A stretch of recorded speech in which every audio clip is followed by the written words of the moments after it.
Pertama kali saya melakukan pelayanan kepada warga rutan itu di Kabupaten Lembata. Dan ketika saya dimutasikan ke Flores Timur, tugas itu juga saya jalankan. Memang kita menghadapi kesulitan-kesulitan tertentu juga. Jadi cara kita juga menolong mereka untuk mampu berbicara di hadapan umum, dan itu penting untuk misalnya ketika mereka berada di luar dan menjalankan tugas pastoral, karena tugas para petugas pastoral misalnya sangat terbatas.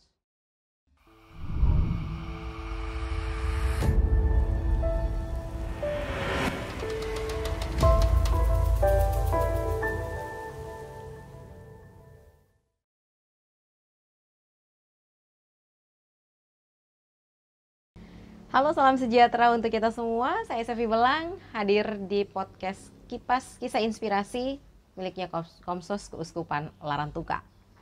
Ya, seperti berbiasa di podcast Kipas kami menghadirkan tamu-tamu istimewa yang akan berbagi cerita dan kisahnya untuk Anda, saya, dan kita semua yang mendengarkannya. Dan cerita ini akan memberikan inspirasi buat kita. Dan siapakah tamu spesial saya hari ini di Kisah Inspirasi? Kita akan menggali banyak cerita tentang tamu kita yang satu ini. Kenapa? Karena beliau ini juga sempat hidup membiara sampai top ya. Sampai operator top, kemudian tidak melanjutkan panggilannya. Itu yang akan dibagikan ketika sekian lama berada di dalam sekolah di asrama, hidup membiara, kemudian keluar menghadapi dunia luar bagaimana. Apakah sempat putus asa atau apakah ini dunia nyata atau dunia sesungguhnya? Ceritanya akan dibagikan untuk Anda di Kisah Inspirasi. Saya akan menyapa tamu saya yang spesial hari ini, Pak Apol ya, biasa dipanggil Pak Apol. Pak Apol. Nama lengkapnya apa nih Pak Apol? Apolonius Ado Atawuwur. Dari Lembata. Oke. Tadi waktu saya opening memang begitu ya.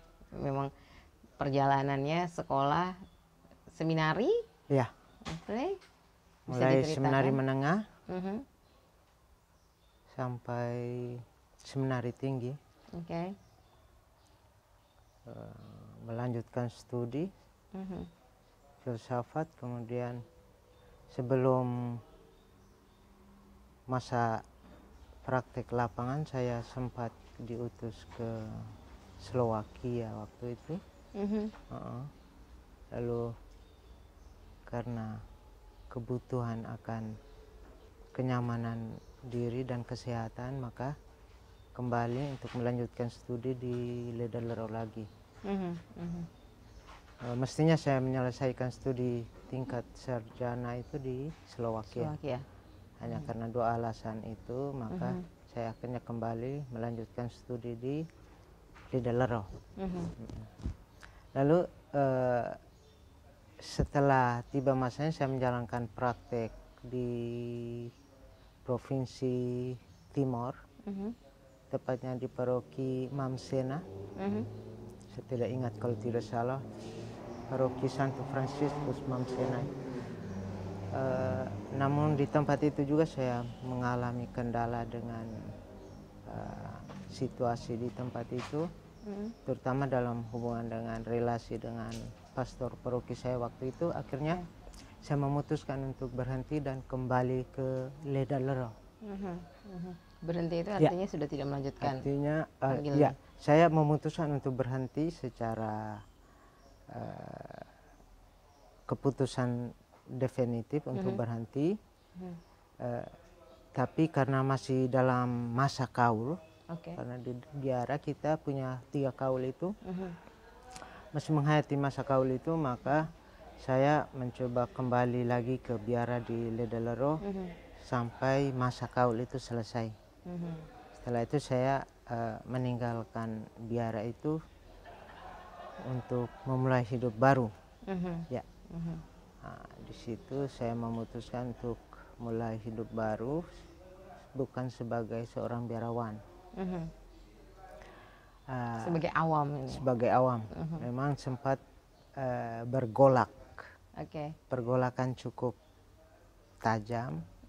Karena selama beberapa tahun hidup di biara, dan memang merasa diri bahwa memang punya panggilan untuk itu. Tetapi tiba-tiba berhadapan dengan situasi-situasi hidup dalam kenyataan yang saya alami. Akhirnya saya memutuskan untuk meninggalkan kehidupan membiara. Memang tantangan terberat saat itu adalah apa yang saya mau buat setelah saya meninggalkan kehidupan membiara dan menjadi seorang awam. Ini keputusan memang sudah diambil, tapi juga saya berhadapan dengan tantangan seperti ini. Apa yang saya mau buat? Dalam situasi seperti itu saya coba berpikir untuk melanjutkan studi pasca sarjana. Maksudnya selama 2 tahun itu saya bisa merefleksikan apa yang saya harus lakukan. Karena ketika memutuskan untuk berhenti, langsung terjun ke dunia nyata itu saya sepertinya merasa agak berat. Karena seperti yang saya katakan tadi, apa yang di dunia baru, apa yang saya mau lakukan. Makanya saya mencoba menjalani studi pasca sarjana sambil saya berpikir ke depan apa yang saya mau lakukan. Saya memang sempat berpikir untuk melamar lagi masuk ke dalam kehidupan membiara. Salah satu alternatifnya adalah saya memilih untuk menjadi imam projo di Keuskupan Timika waktu itu. Sempat juga untuk melamar ke sana. Hanya kemudian dalam perjalanan saya merefleksikan kembali, ya sudahlah, saya sudah memutuskan di luar dan saya suka katakan bahwa keputusan itu definitif, maka saya harus berani menjalani keputusan saya itu. Maka jadilah saya seperti sekarang. Kemudian ini sudah keluar di dunia baru, hidup sebagai awam, kemudian memutuskan untuk mau bekerja. Awal pertama yang dipikirkan mau bekerja apa gitu, atau mau kerja apa yang mau dibuat? Saya waktu itu memang berpikir satu kemungkinan untuk bisa bekerja adalah menjadi seorang guru. Guru agama. Guru agama, ya. Lalu memang sempat berpikir juga untuk pekerjaan-pekerjaan yang lain seperti di perusahaan, melamar ke perusahaan atau tempat-tempat kerja lain yang bisa menjamin kehidupan saya ke depan. Tapi yang utama saya pikirkan waktu itu adalah saya mau menjadi seorang guru agama. Di situ saya berpikir bahwa saya bisa melanjutkan misi saya yang sudah terhenti ketika masih dalam hidup membiara. Jadi menjadi guru agama itu melanjutkan apa yang pernah saya cita-citakan, tapi bukan dalam status saya sebagai seorang biarawan dan misionaris. Jadi itu yang pertama-tama saya pikirkan. Akhirnya tidak sempat menjadi guru juga, atau memang sempat menjadi guru agama? Tidak sempat menjadi guru agama karena ketika dalam proses studi saya pasca sarjana itu, di akhir masa studi itu ada tawaran untuk menjadi CPNS di Kabupaten Sika. Maka saya melamar untuk menjadi guru agama di Kabupaten Sika. Hanya bersamaan itu juga ada lamaran untuk menjadi penyuluh agama Katolik. Dan saya pikir ini juga salah satu alternatif untuk saya. Makanya saya, karena menjadi penyuluh ini testingnya lebih awal, maka saya mengikuti testing untuk menjadi penyuluh. Dan ternyata dari kami sekitar 34 orang yang mengikuti testing di Maumere, itu saya dinyatakan lulus dan terpilih dari Kabupaten Sika menjadi penyuluh agama Katolik. Sehingga itu departemen di Depak ya, di Departemen Agama. Kementerian Agama. Waktu itu Departemen Agama. Jadi niat saya untuk menjadi guru agama itu terhenti karena saya sudah lulus di Tapi kan kalau kita melihat juga meskipun ruangnya berbeda, tetapi tugasnya sebenarnya sama. Isinya sama. Oke, akhirnya lulus. Ya, akhirnya lulus dan ditempatkan di Kabupaten Sumba Timur. Oke. Ya, Untuk Sumba pertama Timur. kali Untuk ikut pertama tes, kali. keluar biara, ikut tes, kemudian ditempatkan di Sumba Timur. Pertama kali injak kaki di Sumba Timur, baru juga ini ya. Bagaimana itu menghadapi situasi dunia kerja pertama, kemudian di tempat yang baru? Ya, ini juga satu persoalan tersendiri untuk saya karena cerita-cerita yang beredar tentang Sumba itu begitu buruk. Oke. Karena di sana kita harus berhadapan dengan pencuri, perampokan, dan lain sebagainya.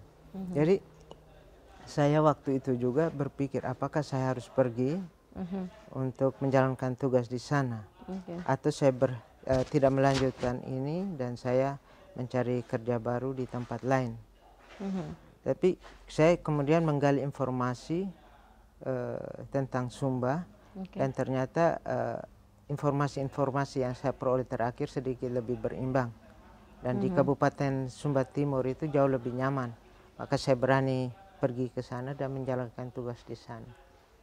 Dan selama menjalankan tugasnya saya enjoy melaksanakan tugas di sana sebagai seorang penyuluh agama. Dan ternyata di sana kehadiran kita sebagai tenaga pastoral tertabis memang sangat dibutuhkan. Ya. Jadi akhirnya memainkan peranan Akhirnya juga di kita sana. punya peranan lebih di sana. Ya. Dan saya merasakan peranan itu jauh lebih kuat ketika saya kembali ke Lembata 3 tahun sebelumnya, dan yang sekarang saya berada di Larantuka ini. Berarti cukup lama ada di Sumba Timur. Di Sumba Timur saya 8 lebih tahun, hampir mau masuk 9 tahun. Akhirnya menyesuaikan kehidupan dengan orang Sumba di sana, memberikan pelayanan juga di luar jam kerja, berarti di luar jam kantor. Pelayanan kita itu kebanyakan terjadi di luar jam kerja. Memang dituntut bahwa pelayanan kita harus berada di dalam jam dinas, tetapi kita tidak bisa memaksakan itu karena kita menyesuaikan diri dengan kebutuhan umat kita yang membutuhkan pelayanan. Sehingga kita kebanyakan, saya sendiri kebanyakan melayani pada sore sampai malam. Itu termasuk dengan pelayanan doa di KBG, di gabungan gitu ya. Hari Minggu kita ke stasi-stasi, dan Sumba Timur itu wilayahnya luas. Hingga kadang-kadang kita harus berjalan jauh untuk melayani umat kita di tempat-tempat terpencil itu. Dengan jarak satu stasi ke stasi yang lain juga cukup jauh. Cukup jauh. Terus saya dengar Pak Apol ini juga memberikan penyuluhan di rumah tahanan ya. Iya, benar. Itu pertama kalinya dilakukan di Sumba atau di Lembata atau di Larantuka? Pertama kali saya melakukan pelayanan kepada warga rutan itu di Kabupaten Lembata. Sejak 2017 saya melayani warga rutan di lapas, di rumah tahanan. Dan ketika saya dimutasikan ke Flores Timur, tugas itu juga saya jalankan karena di sini sudah ada perjanjian kerja, penandatanganan MOU antara Kementerian Agama dengan pihak rutan Larantuka. Pertama kali walaupun di Sumba memberikan pelayanan kepada umat di stasi KBG, kemudian dipindahkan ke Lembata walaupun kampung halaman sendiri, tapi ruang kerjanya berada dengan warga-warga rutan yang kita tidak tahu dengan mereka masuk dengan sekian banyak persoalan, dengan kasus apa gitu. Itu pertama kali bagaimana? Ada rasa takut kah atau bagaimana saya berhadapan dengan saudara-saudara kita yang ada di dalam?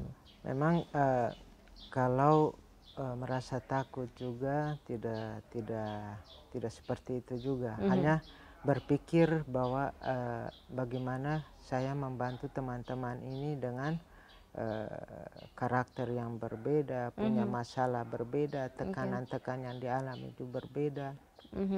Itu yang menjadi pergumulan saya. Hanya karena kita ini berada dalam tim, maka kita bekerja sama dengan tim kami, tim penyuluh agama Katolik di Kementerian Agama Kabupaten Lembata untuk melayani teman-teman di sana. Memang kita menghadapi kesulitan-kesulitan tertentu juga karena ada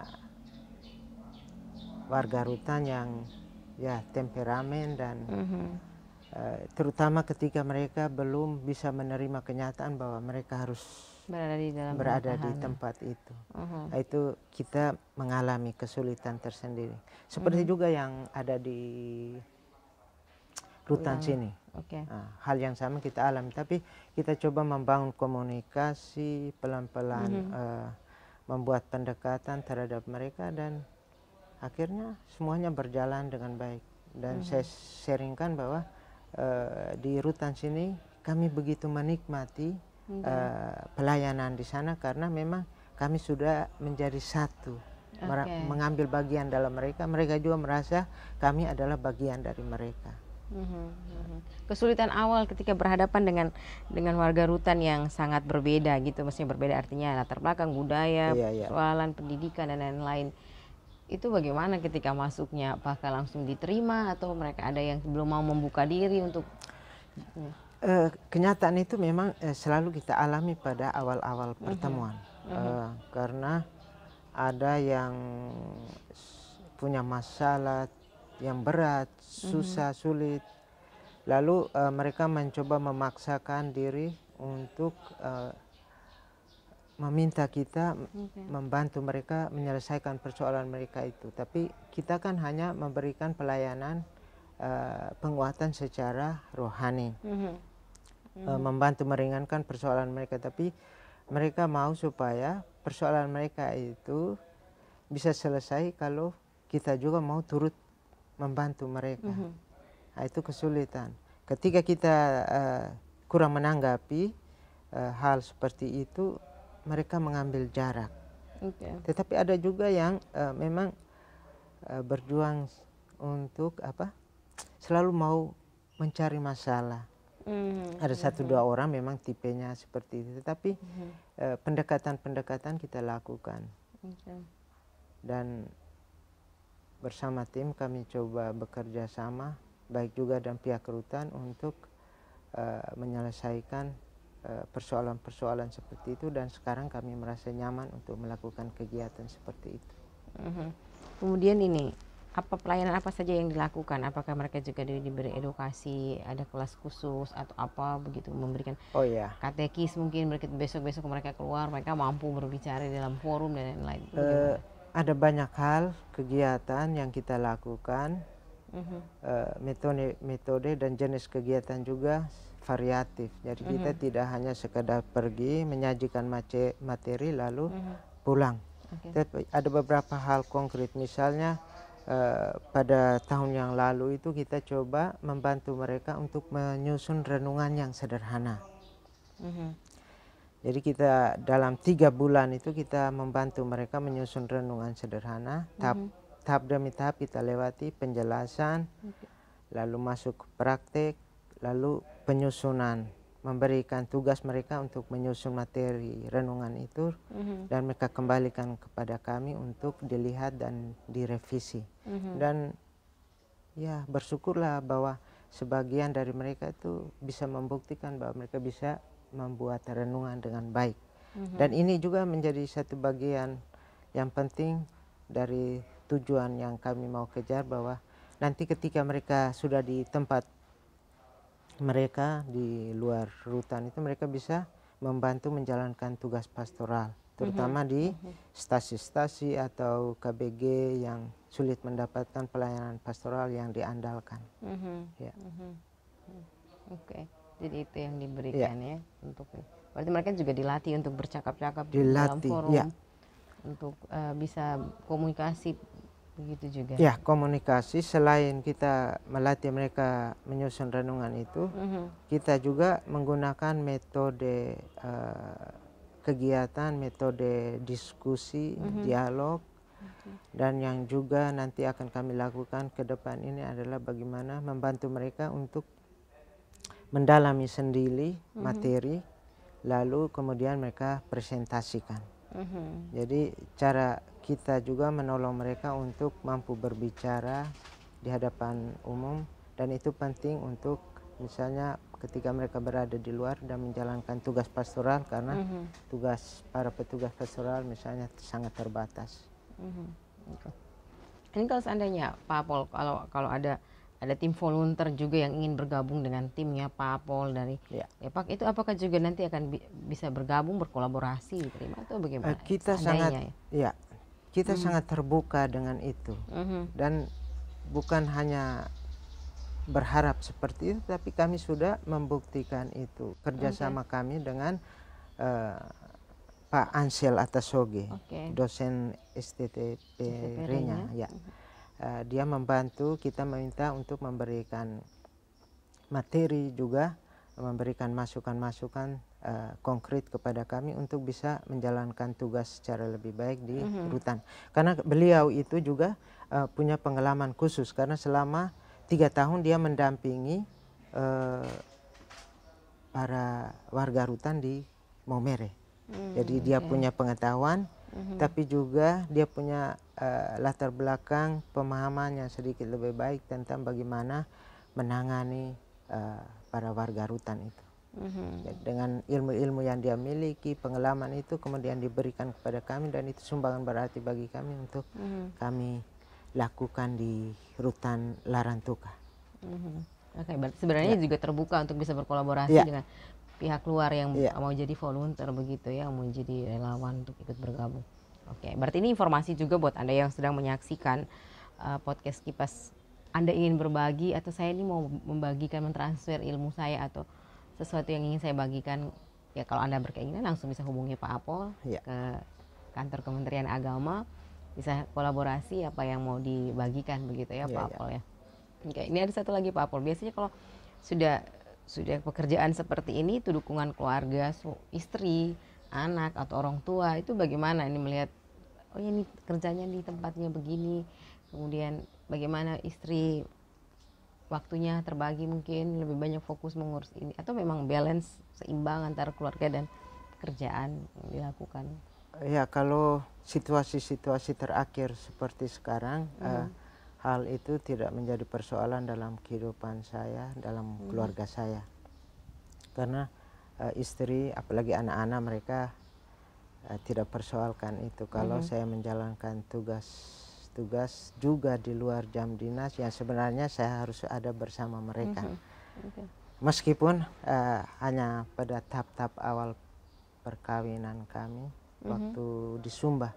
Pada di Sumba memang, karena memang situasi baru juga di tempat itu, lalu ibu juga mungkin merasa belum terlalu nyaman dengan situasi baru itu, sehingga memang kadang-kadang ibu protes dan tidak suka kalau memang saya selalu berada lama di luar rumah untuk tugas pelayanan.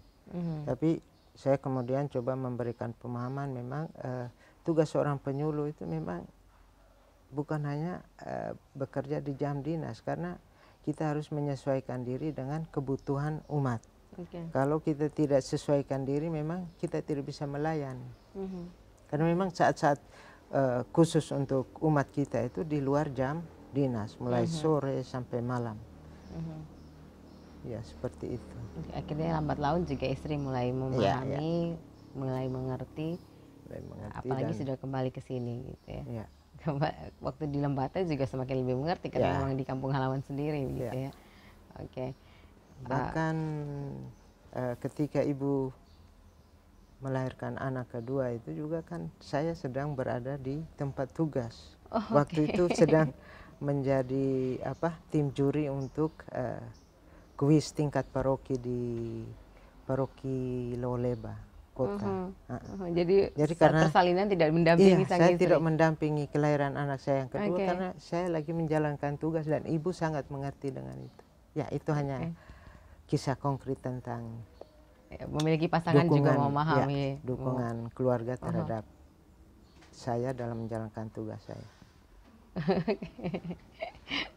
Pak Apol bisa sampaikan dulu kepada masyarakat yang tadi saya sampaikan, kepada volunteer di sana atau komunitas-komunitas di sana yang sebenarnya pengen bergabung, ingin berbagi bersama timnya Pak Apol, itu bagaimana bisa disampaikan? Oh ya, baik yang ingin bekerja sama dan berkolaborasi dengan kami, kami terbuka untuk itu.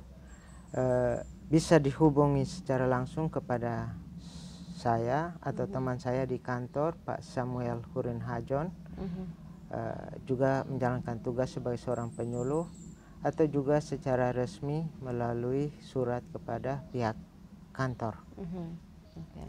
Nah, kita selalu terbuka untuk bekerja sama karena kita punya orientasi yang sama, yaitu mau melayani umat kita sejauh yang bisa kita lakukan. Jadi boleh resmi melalui surat, bisa juga datang langsung menyampaikan. Ketika ada jadwal pasti langsung disampaikan untuk pelayanannya begitu ya. Ada yang mau disampaikan lagi kepada masyarakat umum terkait dengan panggilan kita masing-masing, terutama buat pelayanan-pelayanan yang ada di saudara-saudara kita yang ada di hutan ataupun yang ada di mana saja sesuai dengan panggilan kita, bisa disampaikan harapannya kepada yang menyaksikan podcast ini. Kalau saya mau sampaikan hal itu saya bertitik tolak dari pengalaman real di lapangan.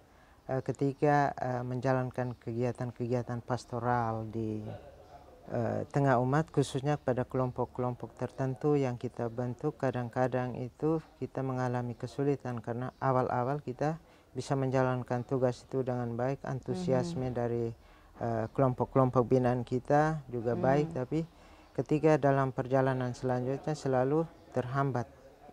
Nah, ini yang sering kami alami. Dan memang terutama kalau berhubungan dengan kaum muda itu yang selama ini saya tangani, 2 asrama di Paroki Beri itu terbentur dengan hal seperti ini karena ketertarikan terhadap kehidupan atau kegiatan-kegiatan rohani itu tidak seperti yang kita harapkan. Maka saya punya satu harapan saja bahwa kita juga memang dituntut untuk membangun kecintaan kita terhadap kehidupan rohani kita melalui kegiatan-kegiatan rohani yang kita bangun, karena memang hal itu sangat penting berkenaan dengan keselamatan jiwa kita. Jadi saya pikir kalau kita punya cinta terhadap hal-hal semacam itu, pasti kita selalu merasa butuh dan pasti kita akan berjuang untuk melakukan atau mengikuti kegiatan-kegiatan rohani yang dilakukan, baik dari pihak gereja maupun kami dari pihak pemerintah. Dalam hal ini saya dan teman-teman saya sebagai penyuluh agama Katolik. Dan pelayanan ini bukan hanya kami penyuluh agama Katolik PNS, tetapi juga penyuluh non PNS, dan kita punya penyuluh non PNS di kabupaten ini ada 80 orang. Di masing-masing paroki ada penyuluh non PNS itu. Jadi mereka dihadirkan untuk membantu menjalankan tugas pelayanan pastoral di tempat kerja mereka. Berarti timnya Pak Apol ini juga punya kelompok-kelompok binaan begitu ya? Masing-masing penyuluh itu punya kelompok binaan tersendiri. Paling kurang standar untuk non PNS itu 2 kelompok binaan, dan itu rutin dilakukan kegiatan pada kelompok binaan seperti itu. Nah, tadi kan bagaimana caranya volunteer bergabung nih Pak Apol ya. Terus bagaimana caranya kelompok-kelompok atau komunitas-komunitas yang membutuhkan pelayanannya timnya Pak Apol untuk memberikan penyuluh? Bagaimana caranya untuk bisa mendatangkan Pak Apol dan tim ke tempat mereka mungkin, atau menghadiri sebuah kelompok komunitas yang kami butuh nih ada penyuluh di sini? Oh ya, itu kalau itu kita membuat pendekatan juga terhadap kelompok-kelompok umat yang selama ini sudah ada, terutama itu berkenaan dengan struktur organisasi dalam gereja, itu KBG, lingkungan, tapi juga kelompok-kelompok kategorial yang lain. Jadi ada 2 hal yang bisa untuk jalan untuk mewujudkan itu. Pertama, kita lakukan pendekatan pada kelompok-kelompok, atau kita membuka diri, misalnya ada kelompok-kelompok lain yang datang meminta bantuan kita untuk menjalankan tugas pelayanan.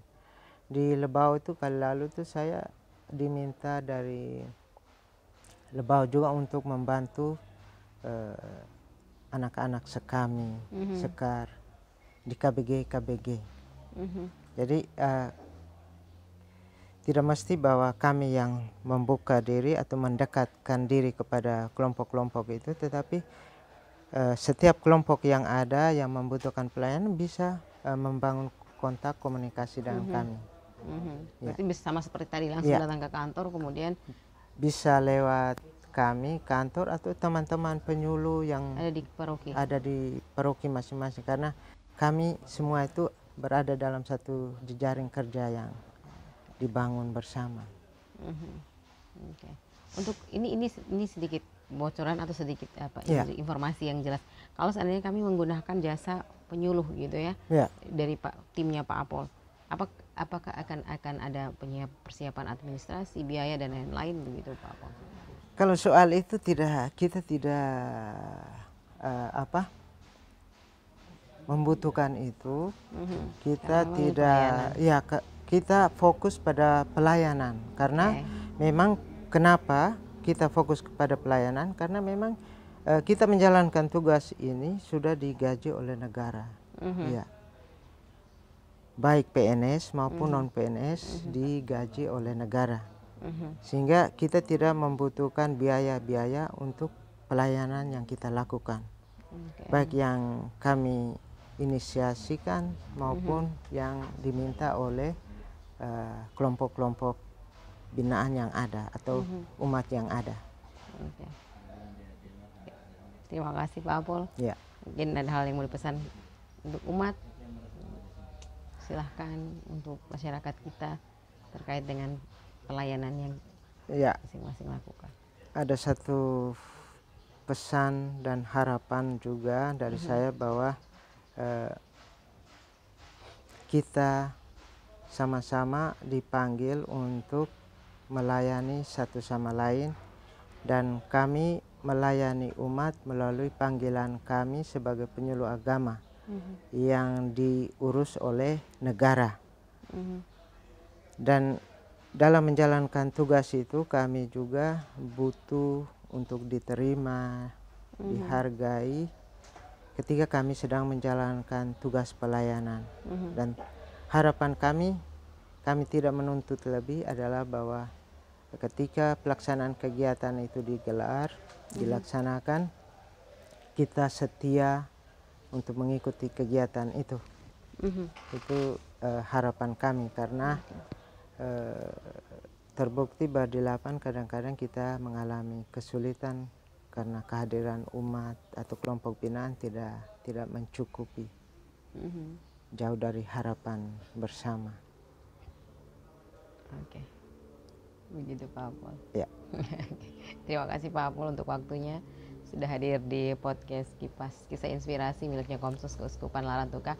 Ini juga bentuk pelayanan, berbagi kisah gitu ya, berbagi informasi. Semoga cerita Pak Apol menjadi inspirasi buat yang menyaksikan Kisah Inspirasi Kipas podcast ini. Terima kasih Pak Apol. Oke, terima kasih. Untuk Anda yang sudah menyaksikan dan mendengar cerita dari Pak Apol, mulai dari panggilan hidup, kemudian keluar dari memutuskan untuk hidup menjadi awam, apa yang dilakukan, akhirnya Tuhan memang selalu punya cara untuk memakai kita sebagai alatnya. Silahkan cari dan temukan apakah Tuhan memakai Anda dengan seperti apa, dengan caranya bagaimana, jalani itu. Berbagi pengalaman, berbagi cerita, membantu sesama, tidak harus harta benda yang kita berikan atau uang yang kita bagikan, tetapi berbagi pengalaman, berbagi cerita, membagikan telinga Anda untuk bisa mendengarkan cerita orang lain, membagi mata Anda untuk bisa melihat segala sesuatu, berbagi ucapan mulut Anda dengan hal-hal yang baik dan menyenangkan, itu juga bisa kita bagikan. Dan itu gratis, apalagi berbagi senyum pastinya ya. Semoga cerita yang kami hadirkan ke hadapan Anda dapat menginspirasi Anda. Saya Sevi Belang. Terima kasih, jangan berhenti untuk berbagi. Salam sejahtera. Sampai jumpa.